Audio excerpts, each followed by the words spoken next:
Okay, hey, we're back here, and we're here on the used lot here at Orchard. And here, what we're going to discuss today is about how do we get a better price for selling your car, either privately or trading it in. And I'm here with Mario from Orchard. So you know what? I think we should go grab a car and let's have a chat. Let's do it. Let's do it.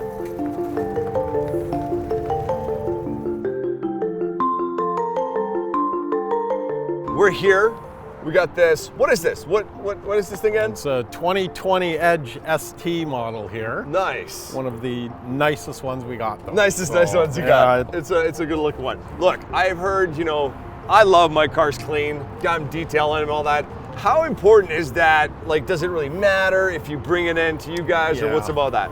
Well, typically, most of the time we can look past dirt and everything, but if you're bringing your vehicle in and you just went camping for a week and a half, I would tell you, maybe just get a little bit of a cleanup done on it. A little bit cleanup too. Right. Let's face it, if a vehicle's dirty, people tend to think, okay, has the maintenance been done on it?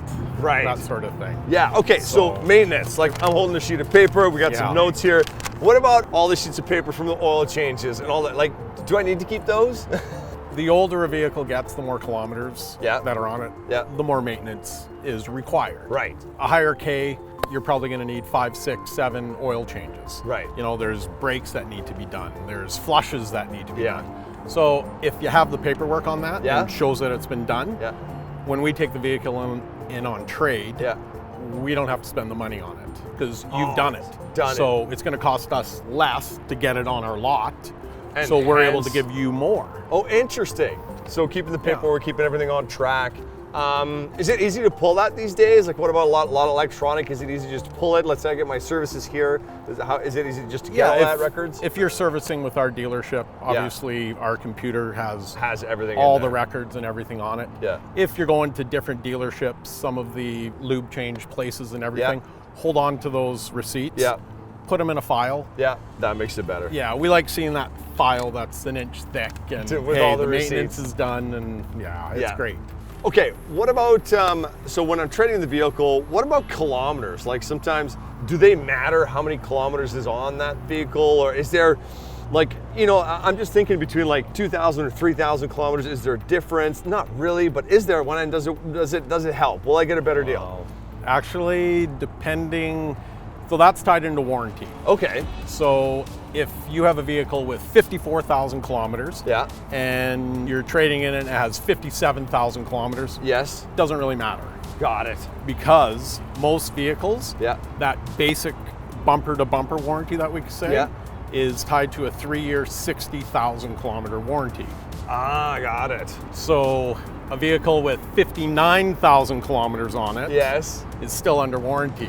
But if you're trading that vehicle in with 62,000 kilometers, that bumper to bumper is expired. It's expired. So, dealers now are concerned with electronics, sunroofs, any of those major components that cost a lot when you go to trade them. If they're not working properly, we have to pay less for the vehicle. Right.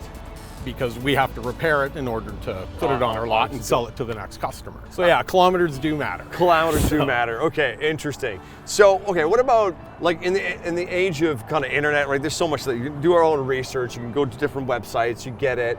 How realistic is like playing hardball?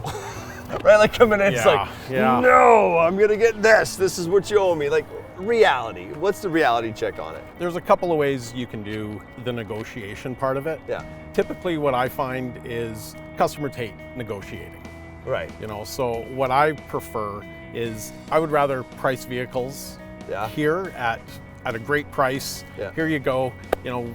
Our saying is we'll move hundreds. We typically don't move thousands on it. Got it. Okay. Price it properly. Because if you're overpricing a vehicle, you don't sell it right away. It sits on the lot. You're just going to reduce the price later. Customers aren't comfortable with that. I'd rather just say, this is my price. This is the price. Take a look online. Am I the lowest in Canada? No, but when you do your research, you're going to find it's a very well-priced vehicle. Got it. it just makes customers feel better about the deal that they're getting. So let's talk about it. So like, let's say if I do trade this Interstelling, what's one of the benefits going?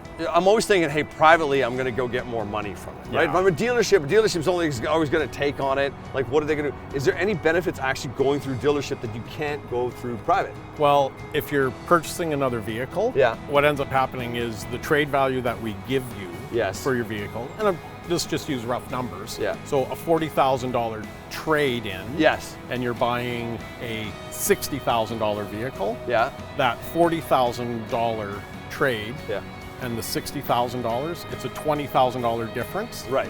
That's all you pay tax on. So at $60,000, your tax is 15%. So you would have to sell the $40,000 trade-in vehicle at $46,000 privately, just to break even. Oh, I see. Yeah. So it's way more beneficial than if you're buying a car here to trade in here this way, because there's that tax difference, which I didn't know. That makes sense. And of course, if you sell it privately, you take the cash, but you haven't paid the taxes on top of that. Let's talk about this last one here. Okay, so this is an ST model. You get a lot of people that come in, whatever, like, I love some modifications. Are modifications worth more value? So let's say if I have a custom exhaust on this puppy, will it get me more money? Some modifications will add value. Some, yes. But typically so a truck, you do a leveling kit, you put some tires on it or you lift it or do something like that. You know, mainstream public want that on their vehicle. Yes. So yes, of course, that's gonna work. Yeah. If you slam an Edge ST and lower it and put a big fin on the no, that's not good. Gonna hurt the value. Oh, interesting. So it depends on what those mods are. And typically you're gonna get back 40%, 40% of your initial cost. Oh, modifications. So if you spend $10,000, you're not a couple of years old and you trade it in, you're not gonna it's gonna add value, but you're not gonna get $10,000 more in trade value because of the modification. Right.